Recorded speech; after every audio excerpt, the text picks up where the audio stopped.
Where is the wise man? Where is the scholar? Where is the philosopher of this age? Get down! Baltimore!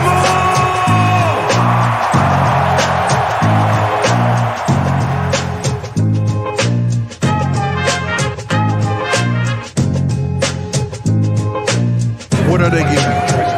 Everything out of me. They gonna get a Super Bowl out of me. Believe that. Believe that.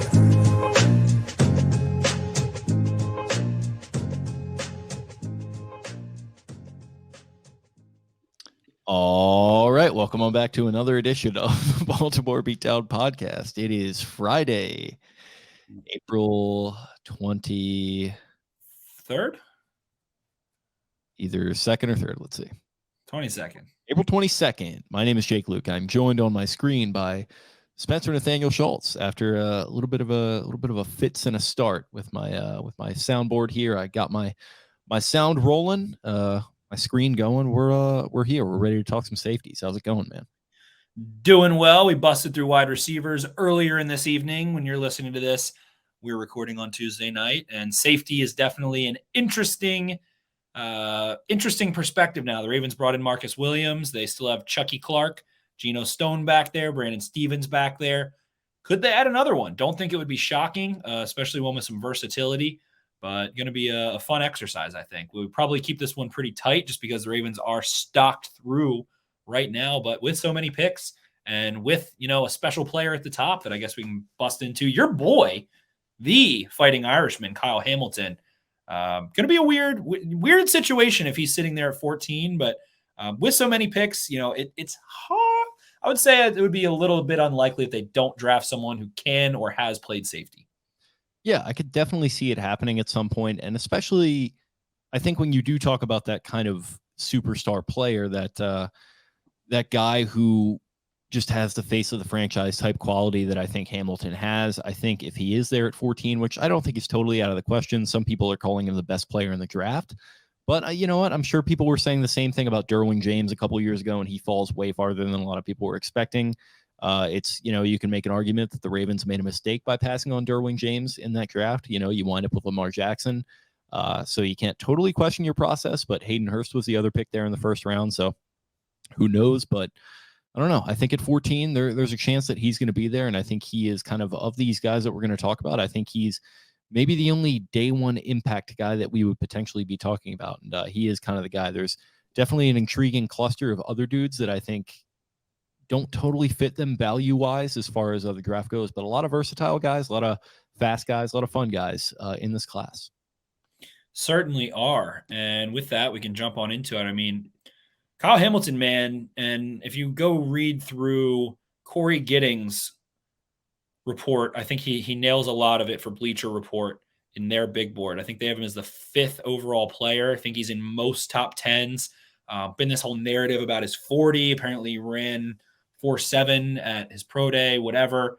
I tweeted this, or I tweet this like once a year. Range isn't a 40 time. It is mental. Range is mental. Can you run enough to be on a football field, an NFL football field? Yes, he's fast enough. Ed Reed ran the same 40 time pretty much and played like he ran a 4.18, like he ran freaking faster than Darryl Green back in the day. So I see the processing there. You see all of those things. He does remind you of Derwin James to a degree. Isaiah Simmons comes to mind as well. But I feel like he's just not even like done growing out all the way yet. He's so tall. Feels like he has more room to grow. He's a really great blitzer. You can play him in the box a lot. He's going to be really effective in the box, but does process well, can play in zones in the back end. He has really good eyes. He's rarely out of position on the back end when you ask him to be there. This is your boy. I feel like you loved him very early on. You like the Irishman a little bit, maybe even more than one Marty Scorsese. So go ahead. What are your thoughts on Kyle H? Yeah, I mean, it's just like the immediate sort of tangibles jump off the page. I mean, big, 6'4", 220, I think, are his measurables. Just, good looking, carries himself really well. Like I said, that face of the franchise type guy. And that's all just the off the field stuff. And that's not including the leadership ability, the fact that he's in the weight room all the time. The attitude is 100% there. He just seems like a John Harbaugh guy, 100%. And then, I mean, he's just everything you want in a safety. He's got size, range, speed. I wrote he's the apex predator of this class in some ways. Great speed, great long speed and range to flip his hips and run with guys. He's also got just really good straight line speed, and he's not afraid to kind of come forward on a play and gamble a little bit on a running play, kind of get in there and try to go for the strike a little bit. And I think in that run support phase, which I think he has some issues in, like the size and the frame are really a huge help. Like I don't think I've ever seen a safety that looks as big as he does on tape and as long as he does, where if he maybe over pursues a little bit, over commits, he can kind of just use that length to recover a little bit. And it feels like he's never fully out of a play. There's just no hesitation. There's no lapses. There's no like, flinching, that kind of like sort of mealy mouth type play that you see from younger safeties sometimes. He has a plan, he executes it, he understands his assignments, and he just gets shit done. And I mean, all that combined with the leadership skills, with just the total package that he brings to the table, I think he's a damn near perfect prospect. So yeah, I love him. And guess what? I mean, RAS in the 9s, so much made of his testing and this, that, and the other. He's enormous. Kind of reminds me of like somewhere between a Cam Chancellor. It's like in the world of Cam Chancellor, Derwin James, and Isaiah Simmons. And I don't know that Isaiah Simmons has been used the right way or gotten to be placed in a defense that was conducive for him. But I feel like he's more talented in an NFL defense. And part of like his presence is that his wingspan is 6'8". Like, talk about closing a throwing window. Okay, if someone's 6 foot with, a 6'2" wingspan, runs a little bit quicker there. It's like the same kind of thing that I think is a weird conversation with catch radius. Like Hollywood Brown is like a center fielder. He can catch a ball that is like overthrown and run it down. And his catch radius in that sense is a lot bigger than I think people give credit for. Maybe not in like jump ball, but what he can do to go extend himself, how quickly he can approach a ball, what he can run down. The kind of opposite of that is a safety. Like Hamilton is so huge, so long.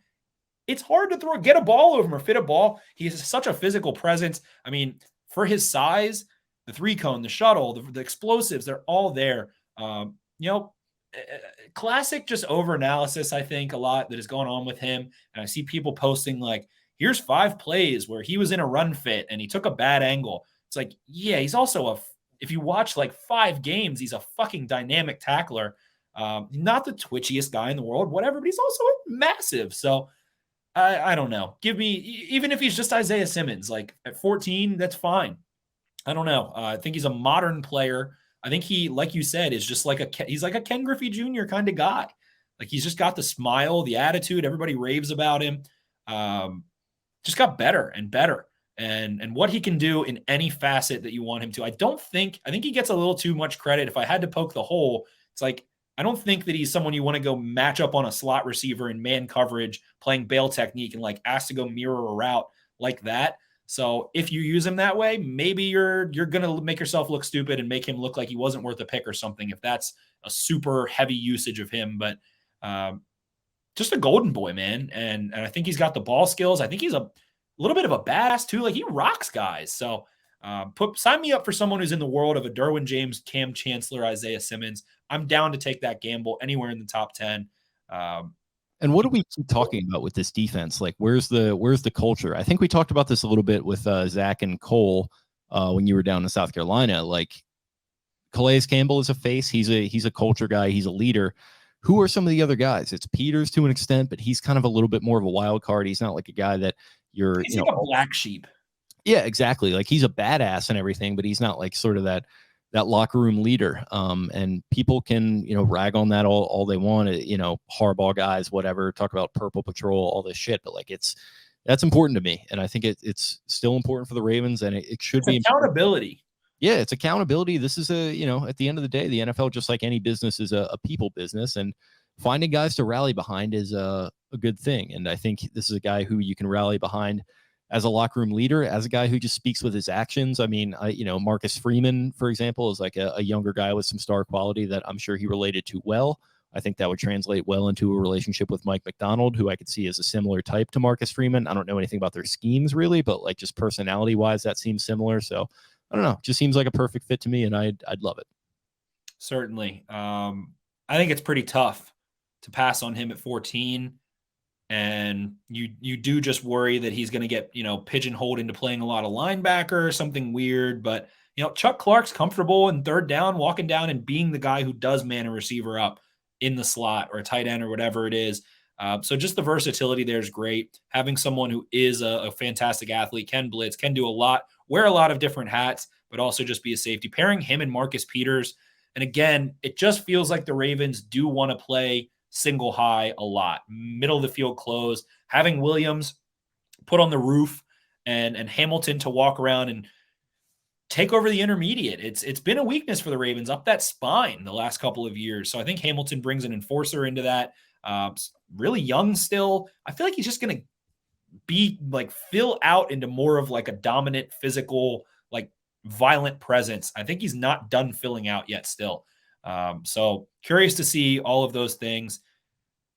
I think you're getting a good player at a decent position of, positional value ultimately. So can do a lot worse than him in the top 10. I think could do a lot worse than him at 14. Yeah, 100%. That moves us past him, someone that you definitely have loved for a long time. But my number 2 is Lewis Cine, man. Really, really, really smart player. Again, it is tough to go through the gauntlet of, am I looking at another decent player from a really good defense with Georgia's defense, but super high recruit, tested out of this world, even more of a hitter, probably the number 1 hitter in this class as a safety. I think that he works from split field places really well. Again, not the greatest man coverage guy. I think that's the one thing, walking him down into the box in the slot, asking him to, play trail technique or something like that. Don't think that's necessarily his strongest, but smooth back pedal. I think he can flip his hips well. Doesn't have great ball skills, another knock, but I think he can absolutely be like a Kenny Vaccaro plus or an enforcer type, has length, has speed, is a badass. Kind of be like a really good version of a Deshaun Elliott even. So he's my safety too. I don't think the Ravens will touch him, but do like the player a lot. Yeah, Deshaun Elliott, I think, is an interesting comparison there. I wrote that he's kind of a throwback player to what you're talking about. Does throw his weight around a little bit. He is kind of the traffic cop in the passing game where he's kind of, just sticking with guys, flipping the hips a little bit. Yeah, he overcommits a little bit in the run game, I think, and kind of coming up and trying to make the big hit. But yeah, other than not really always playing to that size and to that mentality in the passing game, another very solid player. I liked him too. For sure. Then there's Brisker. Brisker's, I don't know. I think Brisker's like, reminds me kind of Ronnie Harrison plus a little bit, or maybe just Ronnie Harrison. Definitely loves to work through trash, loves the blitz, loves to come up in the run game, patrol the middle of the field, be a robber, be a rat, whatever you want to call it. Physical dude, makes big plays. Feel like he's very clutch. Made big plays against Auburn, made big play, had a big pick against, can't remember. Sealed out, had like a 40-yard pick return at the end of a game. God, that one's going to bother me. I can't remember who it was against, but came up big a lot of times late in games, laterally quick. I think he, didn't get asked to be that deep middle safety a ton, but showed some smooth hips at times. I don't love his back pedal though. I don't know. He's got a little stiffness to him to flip, but think he can run, think he can hit, think he's smart. Maybe a little similar to a Javon Holland, just a little bit. So yeah, like the player a lot. I think Bleacher Report had Harrison Smith on him. I don't know if I quite see that one, but I thought Jordan Poyer when I was watching him. I could see that a little bit too. A little bit of size, speed, kind of versatilities, moving sideline to sideline. No wasted motion was one thing that I wrote down that I liked. Yeah, versatility. I wrote square striker, viciousness through the tackle. Doesn't always overcommit. Just another, he's kind of reminds me of like the Garrett Wilson of safeties, just kind of really solid in a lot of different categories, not necessarily like blowing me away in any capacity. He was injured last year, so he played through that. A little bit of toughness that he showcased there. Good leadership for that Penn State defense, which Loki has a lot of players on it, so I respect him for that. We say like don't scout the helmet, but I really like Penn State defenders. I think they have bad intentions. Yeah, I agree. I think, you look at Owe, we like Ebikidi a lot this year, obviously. I mean, going all the way back to like, Micah and some of these other guys, like, yeah, they definitely have developed a little bit of a culture there with Franklin, at least on that side of the ball. Definitely. Who else we got? We got Dax Hill coming out of Mike McDonald's defense, who, Okay. what'd you say? Okay. Okay. Hill is, I don't know, weird. I feel like he's getting a lot of buzz. I think him and Scene, like, you either really love one or the other to be like a high first round pick. I've heard both said, like, I wouldn't be shocked if either of these guys went over, if this guy went over Kyle Hamilton. It's like you're on one end of the pole or the other. But to me, Hill is probably the best of this safety class. Did you guys in the last episode do Petrie as a safety? No, I figured we'd save that for you. Okay. I know you're a big Petrie. That is my boy. That is my boy. But Hill can play in man coverage, does have track speed range, is very fluid. I don't know. He's like you used the lack of wasted motion for Brisker. I think that applies to Hill very much so. Can blitz, do some fun things. I think he's a little slight. I think he might end up getting kind of rocked by some NFL running backs, but crazy elite athlete, 6'5", 3 cone, 4.38 40, 6'7" wingspan, very versatile. I think he does have the R word. I think he can flip his hips very fluidly, cover a ton of ground, does have that length to go have on-ball production. Not someone I really want matched up against slot receivers a ton, but I'm comfortable for him to walk into a like post-snap read where he isn't a backpedal trying to break. I think he's got some things to clean up there, but some very, very high on him. Did you watch Dax? Yeah. He's just kind of like he's a pest to me. Like the speed, the athleticism, you mentioned it. I think there definitely does seem to be some pretty strong processing there. It looked like he would anticipate plays pretty well. He would close on plays. He would close them out with like impunity for a guy his size, actually, which I was impressed by.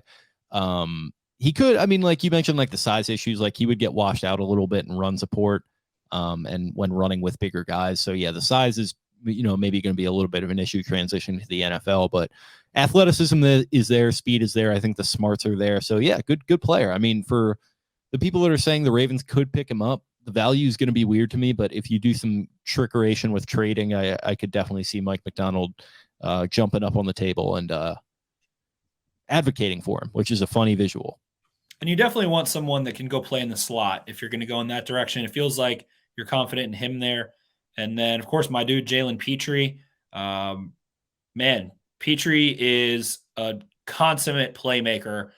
If you want to call Hill a nuisance or a pest, he is like freaking bed bugs, man. He is going to just stay on you and ruin your week, ruin your month. You're going to have to call him coordinator. Shout out to the Petrie dish. Shout out to the Petrie dish. Shout out to Petrie from Land Before Time as well. Yeah, another Petrie. That's my boy. Petrie from Land Before Time. That's my boy. I love Land Before Time. I got to go back and watch those. I haven't watched them in a while, but maybe the most underrated movies. I think there was 2 good ones and a third one that was okay. If I'm not, I got them on VHS. I think still to this day. So I gotta dig out the old VHS machine and give them a watch. Hell yes. But shout out to the dinosaur boy, Jalen Petrie, man. The star position for Dave Aranda was the Big 12 Defensive Player of the Year. Scores touchdowns, gets sacks, like fucks up left tackles as a blitzer. Just continues to shock you, like drop your jaw with weird things he does. I don't think he's a safety. I think he's a little too squatty and like is so good in the box, and that's why he might not go as high. Elijah Molden last year I really liked, did find his way under the field for the Titans. I had a very high grade on Molden. I think I just have a propensity for these kind of slot badasses. Somewhere between Molden and a honey badger, I think that's where Petrie is. He is stiff in the hips. Other than that, man, he just gets it. He processes so quickly. Dave Aranda probably loved him so much. Blows up run plays before you've ever seen them. Probably the best run defending like college slot I've ever seen in my life. Unbelievable amount of times that he just ruins a run play, coming screaming in from the backside and grabs a running back by their ankles as soon as the ball's in their hands. IQ insane. You have to think that he just loves to watch film, loves all of it. Tested pretty well. He doesn't have a ton of length, but he's got more than like Trent McDuffie does. Ended up being 5'11", 200 pounds.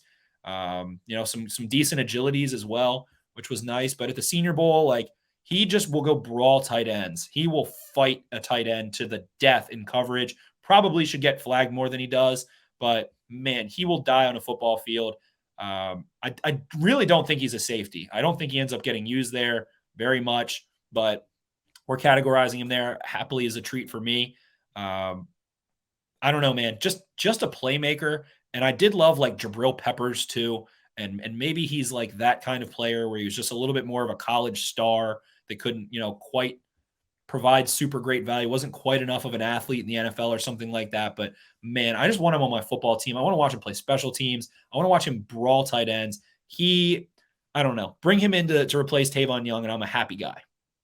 Yeah, I could definitely see him playing that more versatile role. The road I'm looking at, or the word that I'm looking at here that I wrote down is road runner. Just making plays through the air and run support. He's all over the place. To your point, he's a brawler. Hips are a little rigid. You can maybe get some 10-man oil in there a little bit to help him make the transition to the NFL. But still, good recovery ability from what I saw. Was never all the way out of the play. Just takes good angles, finishes with a professional demeanor. Not much to complain about here. I think a first-round prospect at safety, at that sort of hybrid kind of, nickel role, whatever you want to call it, star, if they're doing that in the NFL. And I'm a fan as well. Certainly. And just sees into the matrix. Honestly, I think he sees into the matrix better than any linebacker in this class. Like on third down, using him as a dime backer, if it's like 3rd and 5 or something, he will shoot a gap. He reads quarterbacks so well. He's just so smart. Just over and over and over again. And it's not just in 2021. 2020, incredible tape. Like, did it so often, just making play after play after play, kicking offenses off of fields, being clutch, ball production, everything, man. I think he's a plus underneath coverage defender in general. I think he's a perfect running back neutralizer, blitzer, like knows how to like turn the corner and bend as a pass rusher. He's just like, he should be, if he was 6'2", 240, he would be an all-pro linebacker. Like, he would be like Micah freaking Parsons. But he's not. So it's tough. I could see him ending up being, again, like maybe an Elijah Molden, who's only 1 year in, but, just turns into a solid player. Could see him being a little bit more sizzle in college, for sure. But I really love the player. I really just had so much fun watching his tape over the last 2 years. And I'm excited to see what he does in the NFL. Definitely a hardcore Red Star for me. Yeah, and when you're there are names that I trust, and I think that a lot of people would be smart to trust. If you're a Dave Aranda guy, then I'm probably going to trust that you're going to be at the very least, you're going to have the attitude and the sort of whatever you need between the ears to make the jump to the NFL. So I have no concerns on that side of the equation. I have no concerns based upon what I watched. He does look like that kind of Molden, another guy that I liked. He kind of does remind me of that now that you mention it. He does look like that player that could just find his way onto a field quickly and make some impact. And then, hopefully be a true impact player, a couple years into his career. So, I mean, like if an Aranda likes you, if a Brent Venables likes you, if obviously Nick likes you, then I'm probably going to like you. So exactly. Aranda's defense has translated quite well to the NFL, especially from his time at LSU. But other than that, I mean, I like his running mate, JT Woods, actually, from Baylor, too. I think he's got the R word and some ball skills. He's pretty in context of R word, you're talking about range, right? Range. Okay, that's just that carries a little bit of weight in society that we got to be careful. We're talking scouting, baby. It's the coveted R word for safeties. It only is said about safety play. It's range. Can you flip your hips? Can you run? Can you attack the ball? JT Woods can do all of those things, but he's very slender. Not going to be, I think he's going to be like a rotational dime guy that comes in and plays on the roof, and you don't want him having to fill the alley in the run game, but definite ball production. Wasn't in love with Brian Cook from Cincinnati or O'Neal from Texas A&M. I do like oh my gosh, his name's escaping me.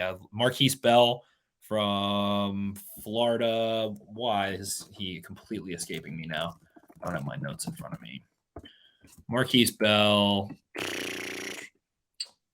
went to the HBCU. Golly, it's blowing my mind. Florida A&M. Did like him as well. Definite athlete. I think that he is someone that was trusted to basically align his entire defense, work through trash, plays angry, hits the alley. I think he's going to be a really good special teams player. Just a little bit too stiff still, but like him as a later round guy. Maybe the Ravens want to add, a special teams player at that late 6th round pick if they end up using it. I like Marquis Bell there. Nice. Anything on Nick Cross? Because he's my last guy. Yeah, kind of reminds you of Savage from a couple years ago. Again, maybe we're scouting the helmet, but 4.34 runner, physical tackler, blows people out of the water, running the alley in the run game. Think he's like kind of I don't mean to say this, but he's kind of an idiot, like against double moves and like in a back pedal and off coverage when you're like showing man late. I think he is not trustworthy in man coverage at all yet.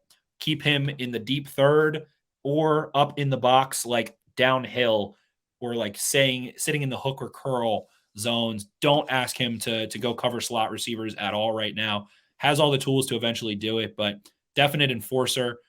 Think he could end up being like a sneaky high 2nd round player. Very athletic, very strong, good ball skills. Just really don't like him when he's lined up in coverage, particularly. But wouldn't be shocked to see him become like a productive starter.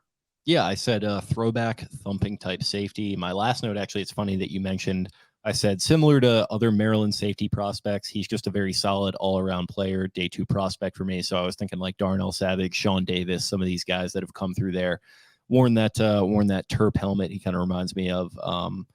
Yeah, so throwback thumper, vertically inclined was another, kind of note that I had. There doesn't seem to be a ton of like lateral agility or kind of like extending himself to make plays, but when he does commit to a play, he usually finishes it. So I like that.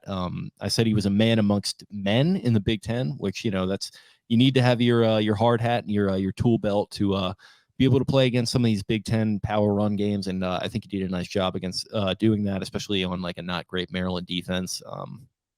Timed his finish as well, gets the job done. Moves and matches with tight ends over the middle, but yeah, he gets lost deep, to your point there. I mean, double moves, whatever it might be. There's just too many plays where he's in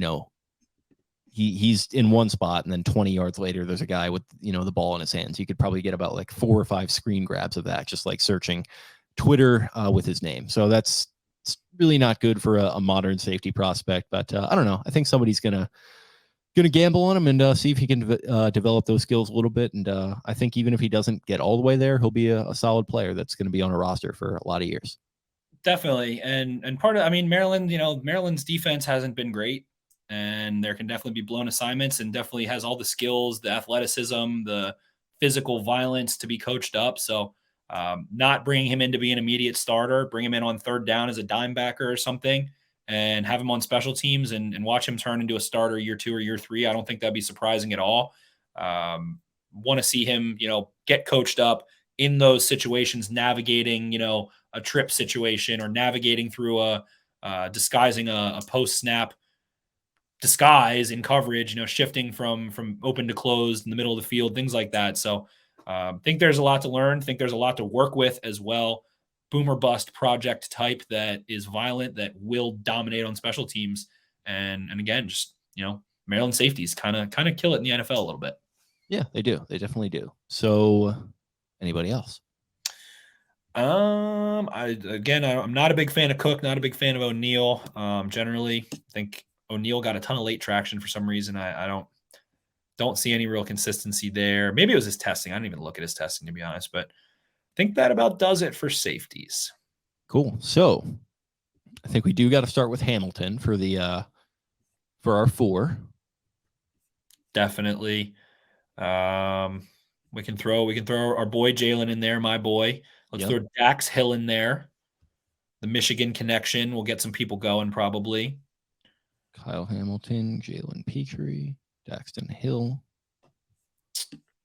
And then I guess, for the sake of the exercise, we cover the Ravens. There's some Maryland fans. We can throw Cross in there. We got to get Nick Cross on there to get some to slop up some of that, hoover up some of that Terp fandom. So we got Kyle Hamilton, Jalen Petrie, Daxton Hill, and Nick Cross for the safety prospects. Definitely. And hey, man, Dax Hill going top 15 is not something that a lot of the big national guys, as we get closer to the draft, something that sounds so ridiculous. But again, it is just tough. The Ravens did just net a big safety, and they do love Chuck Clark. Brandon Stevens, another player that we're excited to see what he can do. Yeah, absolutely. So not the biggest need or anything like that. Not the flashiest position in this draft, I would say, outside of some of these top guys. So yeah, a little bit of a tighter episode, half an hour or thereabouts. Anything else before we get going, pal? That about does it. We'll throw in some wild cards there for the sake of the tourney, back in a tight end probably, and from there we'll rock and roll. Want to see the full discussion breakdown, have on the great Vasily, the great Cole perhaps as well, and figure this thing out. I'm excited. Last year, the fans, the listeners ended up picking Rashad Bateman. We went with one Joe Tryon. Those guys went pretty close. So it ended up nailing Bateman, and Tryon ended up going 31. And we had the right idea with the edge position there too. Definitely. And I honestly do think if Owe had gone before Tryon, that they would have taken Tryon. But we love us some Odafe Owe, sharer of memes of Jakey Boy. And from there, we'll figure it out. And hopefully between our dumb minds and the brilliant minds of our listeners, we will be able to correctly pick the next pick for the Ravens in the first round, figure this thing out, and rock and roll. It's so funny because they're picking a lot higher, and there's ostensibly going to be less options available, but it feels so much more wide open than it did last year. Like last year, it was like, yeah, it's like Bateman is so fucking obvious, or like they're going to pick an edge at 31, and that's exactly what happened. Yeah, like Bateman was at 27, and it was just like everyone like flies on shit to Bateman at 27. It's just roast hands like Bateman, and then with 31, it's like, yeah, edge or tackle, and yeah, it's this year it feels a lot more wide open, so it's going to be maybe more fun in that respect. And they're also just in a weird spot. The Ravens are in a weird spot. They have needs. They're in a position to maybe get someone who falls, quote unquote, and is super talented at a non-position of need, such as a Kyle Hamilton, perhaps, or a Jordan Davis or something. So it's going to be so interesting to see. I think I love Eric DeCosta to death. I think he's done a great job, but I think this is a draft that could make or break his tenure in Baltimore. I think this is a really important one to nail. For so long, for over a year, he's been talking about this class, having a lot of picks for this class, and got to get it right, it feels like. And so much goes into it. It is a crapshoot, but hopefully it's about time they nail one for DeCosta and the boys. So we're rooting for them too, and I'm excited, man. Yeah, definitely. I mean, they could use another 2018 type class, which, obviously you're probably not going to hit that benchmark because that was truly historic, but let's get this train back on the right tracks for the sake of everyone's sanity. Let's figure something out here. That's all I ask. And it starts this weekend. Or this next weekend. So looking forward. Yeah, it's going to be a lot of fun. Going to be a fun week leading up to it. I'm sure we're going to be recording all throughout the week. And then, we're going to be going live on Thursday night, obviously, for the draft from this very room. It's going to be a ton of fun. So, yeah, get excited. Jeremy Butler Memorial Studio, baby. Oh, yeah, going to be packed out. Plenty of beer, plenty of pizza. We're going to have a good time. So, looking forward to that. Looking forward to all next week. Like I said, you can follow us on social media at Podcast Beatdown. Keep an eye out for the bracket. We're going to be posting all the polls and everything on there. So, like I said, stay tuned to at Podcast Beatdown for that. You can follow me at Jake Luke. That's LOUQUE. Spencer is at Ravens 4 Dummies. That's the number 4 in the middle. Thanks for listening. Talk to you guys soon. See ya. See ya. Arrivederci. Where is the wise man? Where is the scholar? Where is the philosopher of this age?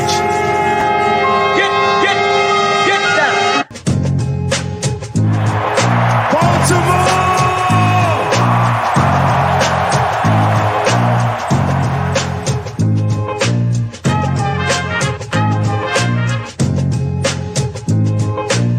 What are they getting?